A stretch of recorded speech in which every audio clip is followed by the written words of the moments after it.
నమస్తే, welcome to our channel. నేను ప్రియాంకరావు.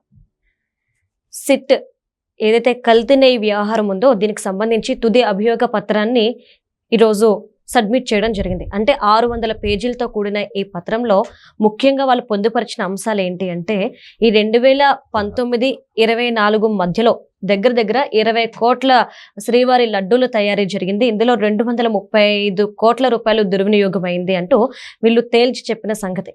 మరి వైసీపీ వాళ్ళేమో చేయలేదు అని వాళ్ళు ఊదర కొడుతున్న కొద్దీ నిజాలు ఒకదాని తర్వాత ఒకటి బయటకు వస్తూ ఈ కల్తీ అనేది జరిగింది అని బల్లగుద్ది ఈరోజు సిట్ తేల్చింది. మరి ఇప్పుడు వైసీపీ వాళ్ళ సమాధానం ఏంటి అనేది తెలుసుకుందాం. మనతో మాట్లాడడానికి ప్రముఖ పొలిటికల్ అనలిస్ట్ అప్పసాని రాజేష్ గారు ఉన్నారు. ఆయన అడిగి తెలుసుకుందాం. నమస్కారం సార్. నమస్కారం. ఈరోజు సిట్ ఏదైతే ఫైల్ చేసిందో దాన్ని చూస్తే అందరూ ఆశ్చర్యపోతున్నారు. 20 కోట్ల లడ్డూలు తయారైంది, 235 కోట్ల రూపాయలు దుర్వినియోగమైనవి. ఈరోజు మరి చేయలేదు అన్న వాళ్ళు మరి ఇదంతా ఎలా జరిగింది అంటారు? ఇప్పుడు వాస్తవంగా 2024 జూలై ఆగస్టులో ముఖ్యమంత్రి చంద్రబాబు నాయుడు గారు రాష్ట్ర వ్యాప్తంగా ఉన్న ఐఏఎస్ ఐపీఎస్ అధికారులతో ఒక సమీక్షా సమావేశాన్ని ఏర్పాటు చేసుకున్న సందర్భంగా ఆ సమీక్షా సమావేశంలో అప్పటికి తన దృష్టికి వచ్చిన ఈ అంశాన్ని ప్రస్తావించారు. తిరుమల శ్రీవారి నైవేద్యానికి అంటే శ్రీవారి నైవేద్యంగా వినియోగించే లడ్డు, ఆ లడ్డు తయారీలో వినియోగించే నెయ్యి, ఆ నెయ్యి స్వచ్ఛమైన నెయ్యి కాకుండా కంటామినేటెడ్ నెయ్యి వాడుతున్నారు, అడల్టరేటెడ్ నెయ్యి వాడుతున్నారు. ఆ నెయ్యిని ఎన్డీడీబీ వాళ్ళ ఆధ్వర్యంలో ఉన్న ల్యాబ్కు పంపిస్తే అందులో జంతు అవశేషాలు ఉన్నట్టుగా వాళ్ళు సర్టిఫై చేశారు అని చెప్పని ఆయన ఒక స్టేట్మెంట్ ఇచ్చారు. దీని మీద మేము రాష్ట్ర ప్రభుత్వం తరఫున విచారణ జరిపిస్తున్నాం. శ్రీవారి పవిత్రతని, అక్కడ కోట్లాది మంది భక్తుల మనోభావాలని ఇంతగా దెబ్బతీస్తారా, గాయపరుస్తారా అని చెప్పని ఆయన ఒక స్టేట్మెంట్ ఇస్తే అది దేశవ్యాప్తంగా ప్రపంచవ్యాప్తంగా ఉన్న శ్రీవారి భక్తులలో ఒక సంచలనానికి కారకమైంది. ఎవరికి వాళ్ళు ఉలిక్కిపడ్డారు. అరే మేము పోయిన నెలలో వెళ్ళొచ్చాము, మేము 6 నెలల నాడు వెళ్ళొచ్చాము, మేము సంవత్సరం నాడు వెళ్ళొచ్చాము, మేము తీసుకున్న ప్రసాదం ఈ విధమైన పదార్థంతో తయారు చేయబడిందా? ఎందుకంటే ఇక్కడ ఒకటి, అత్యంత పవిత్రంగా శ్రీవారి ప్రసాదంగా ప్రతి ఒక్కళ్ళు కళ్ళకద్దుకొని తీసుకునే ప్రసాదం. 2, అది శ్రీవారి ప్రాంగణం అపవిత్రమైంది అన్నది ఒక అంశం.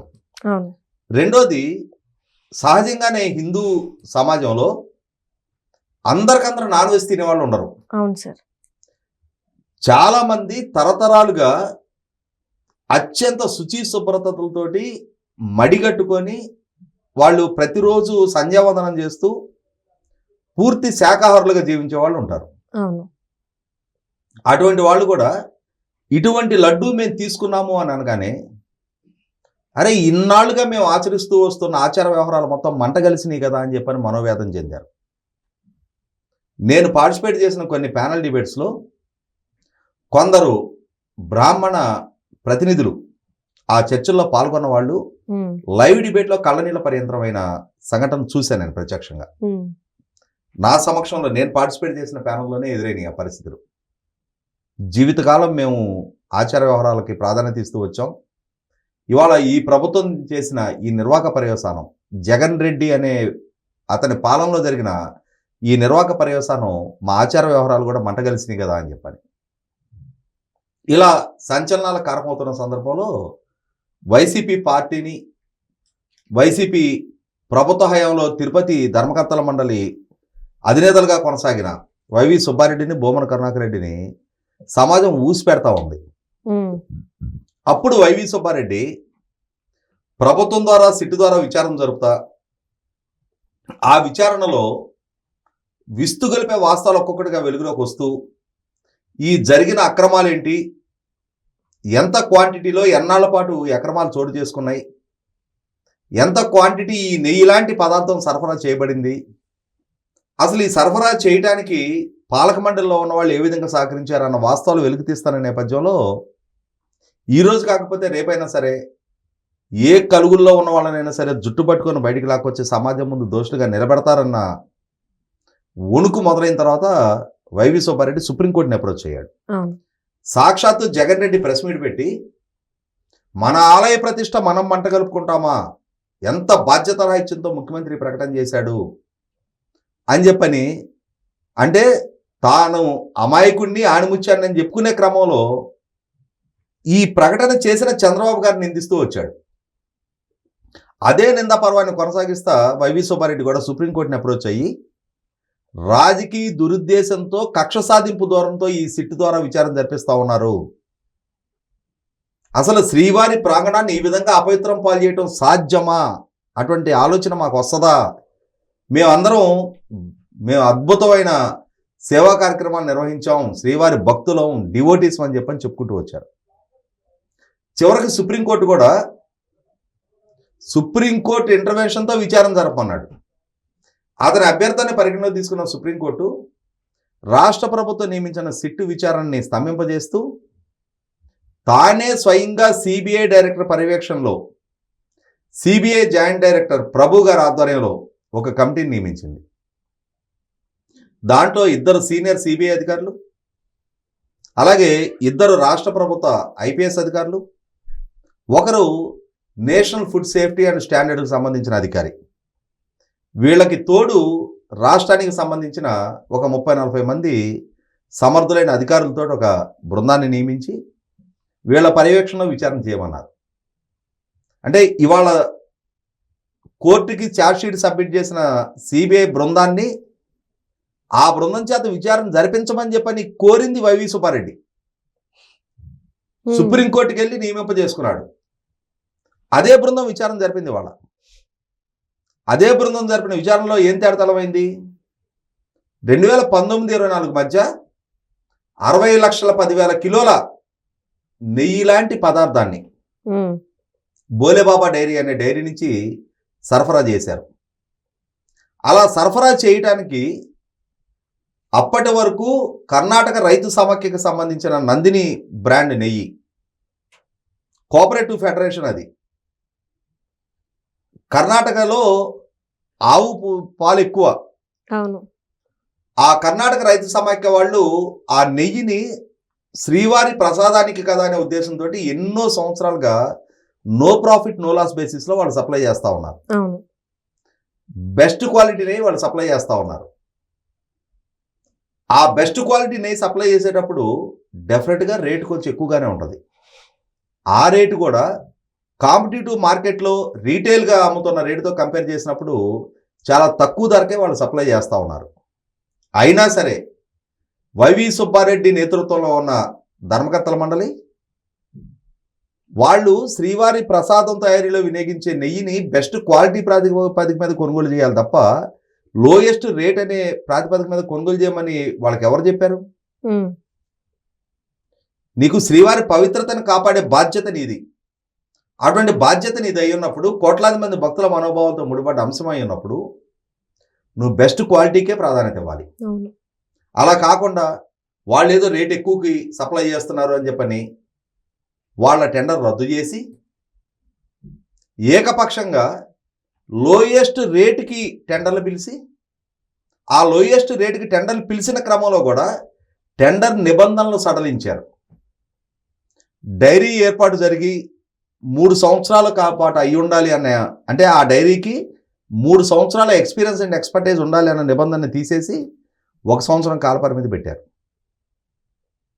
ఏ డైరీ అయినా సరే ఇంతటి స్థాయిలో నెయ్యి పర్ డే ఇన్ని టన్నుల నెయ్యి సరఫరా చేయాలి అని అంటే ఆ డైరీకి పర్ డే 2,50,000 లీటర్ల ఆవు పాలని ప్రాసెస్ చేసే కెపాసిటీ ఉండాలి అన్న కండిషన్ అసలు తీసేశారు. నువ్వు అసలు ఆవు పాలు కొనవసరంలా. ఆవు పాలు కొనకుండా నీకు ఆవు నెయ్యి ఎక్కడి నుంచి వస్తుంది? ఆవు నెయ్యి ఎక్కడి నుంచైనా తెచ్చుకో. వాళ్ళు ఏం చేశారు? పామాయిల్ కొని దాంట్లో కెమికల్స్ కలిపి నెయ్యి లాంటి పదార్థాన్ని తయారు చేశారు. ఆ పదార్థం 5 సంవత్సరాల పాటు సప్లై చేశారు. 60,10,000 కిలోల అటువంటి పదార్థాన్ని, 60 లక్షల కిలోలు అంటే కనీసం 6,000 టన్నులు, కనీసం 6,000 టన్నులు, అవును 6,000 టన్నుల నెయ్యి అంటే 20 టన్నులకు ఒక ట్యాంకర్ అనుకుంటే కూడా 300 ట్యాంకర్లు సప్లై చేశారు. వాళ్ళు సరఫరా చేసిన ఆ పదార్థంతో 20 కోట్ల లడ్డూలు తయారైనాయి. ఇవాళ నేను ఇందాక చెప్పినట్టుగా లోయెస్ట్ ప్రైస్. అవును ఇవాళ కాంపిటేటివ్ మార్కెట్లో కోఆపరేటివ్ ఫెడరేషన్కి సంబంధించిన రైతు సమాఖ్య నో ప్రాఫిట్ నో లాస్ బేసిస్లో వాళ్ళు సరఫరా చేస్తున్న నెయ్యి 490 రూపాయలు వాళ్ళు సరఫరా చేస్తుంటే, ఒక ప్రైవేటు ట్రేడరు లాభాపేక్షతో టెండర్లో పార్టిసిపేట్ చేసిన వాళ్ళు 319 రూపాయలు 80 పైసలకి ఎలా సరఫరా చేయడం సాధ్యం అని చెప్పనే కనీస మాత్రం విఘ్నత ప్రదర్శించకుండా ఎలా అయినా సరఫరా చేయని, ఏమైనా సరఫరా చేయని. ఇది హిందూ భక్తులే కదా, హిందూ భక్తుల మనోభావాలే కదా, హిందూ దేవుడే కదా, ఆయన అపవిత్రం అయితే అవని అనే నిర్లక్ష్య ధోరణితోటి, అహంకారపూరిత ధిక్కార ధోరణితోటి 20 కోట్ల లడ్డూలు తయారు చేసి సంవత్సరాల తరబడి స్వామివారికి వాటిని నివేదించి వాటిని భక్తులకి ప్రసాదం రూపంలో అమ్మారు అని అంటే, 20 కోట్ల లడ్డూలు మనకు తెలుసు కదా. మనం తిరుపతి వెళ్ళొస్తే ఆ లడ్డు మొత్తం మనమే తినం, అందరికీ పంచుతాం. కనీసం ఒక లడ్డు మినిమం అంటే మినిమం 3-4 పంపిణీ చేస్తారు. అవును అవకాశం ఉంటే ఇంకెక్కువ మంది కూడా పంపిణీ చేస్తారు. ప్రసాదంగా కొద్దిగా తీసుకుంటారు. అంటే 20 కోట్ల లడ్డూలు కనీస పక్షంగా లెక్కేసుకున్న 70-80 కోట్ల మందికి పంపిణీ చేయబడింది ఇన్ని సంవత్సరాలుగా. అంతమంది అత్యంత పవిత్రమైన శ్రీవారి ప్రసాదంగా భావించి కళ్ళకు అద్దుకొని తీసుకున్నారు. ఇవాళ అంతిమంగా ఇన్ని కోట్ల మంది మనోభావాలకి, వాళ్ళు గాయపడ్డ మనోభావాలకి ఏం సమాధానం చెప్తారు? ఇది హిందూ మతం కాకుండా, ఇది హిందూ ఆలయానికి సంబంధించి కాకుండా, హిందూ భక్తులకు సంబంధించి కాకుండా ఉండుంటే ఇదే అపచారం, ఇదే అపవిత్రమైన కార్యక్రమాలు, ఇదే నేరపూరితమైన చర్యలు వేరే ఇంకేదైనా మతానికి సంబంధించి కనుక ఈ విధమైన సాహసానికి వీళ్ళు ఒడిగట్టి ఉన్నట్టయితే ఏం జరుగుండేదో ఒక 2 ఎగ్జాంపుల్స్ చెప్తాను నేను.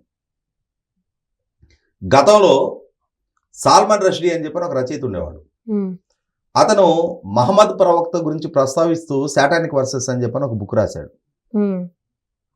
ఆ బుక్ రాసినందుకు మహమ్మద్ ప్రవక్తని కించపరుస్తూ నువ్వు బుక్ రాస్తావా అని చెప్పని, అతను అంతర్జాతీయ స్థాయిలో చాలా పేరెన్నికగల రచయిత అయినా సరే ఇరాన్ అధ్యక్షుడు ఆయతుల్లా ఖొమైనీ ఇతన్ని చంపిన వాళ్ళకి ఇన్ని $1 మిలియన్ నేను బహుమతిగా ఇస్తానని చెప్పని బహిరంగంగా ఫత్వా జారీ చేశాడు. అతని తల నరికిన వాళ్ళకి. అంటే మహమ్మద్ ప్రవక్తకు వ్యతిరేకంగా ఒక గ్రంథం రాస్తేనే సహించలేకపోయారు.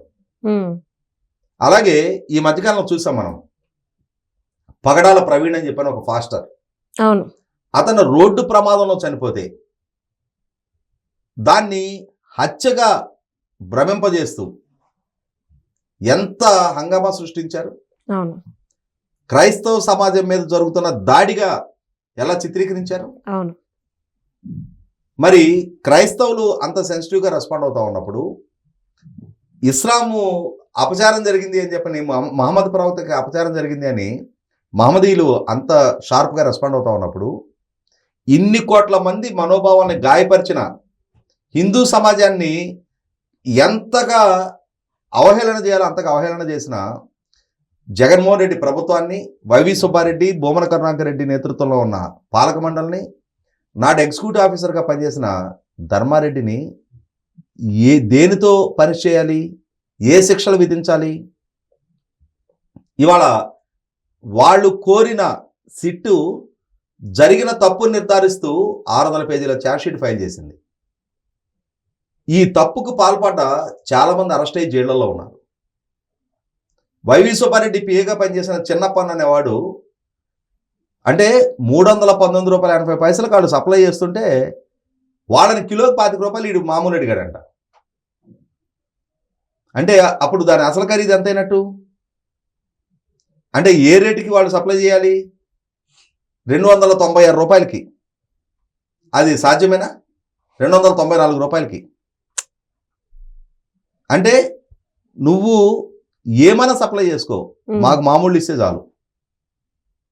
దీనికి సహకరించిన వాళ్ళు, ఈ అక్రమాన్ని కొనసాగించిన వాళ్ళు, బుకాయించిన వాళ్ళు, ప్రజల మనోభావాలతోటి ఆటలు ఆడుకున్న వాళ్ళు ఖచ్చితంగా దీనికి తగిన మూల్యం చెల్లింపజేయాల్సిన బాధ్యత హిందూ సమాజాన్ని. ఇవాళ హిందూ సమాజానికి ప్రతినిధులుగా చలామణవుతున్న చాలామంది పీఠాధిపతులు ఉన్నారు, గురువులు ఉన్నారు. వాళ్ళందరూ కూడా స్పందించాల్సిన అవసరం ఉంది. ప్రభుత్వ పరంగా కూడా ఇలా ఇన్ని కోట్ల మంది మనోభావాలతో ఆటలాడుకున్న వీళ్ళ మీద కఠినమైన సెక్షన్లతో కేసులు నమోదు చేయాల్సిన బాధ్యత ఉంది. Right. Thank you so much sir.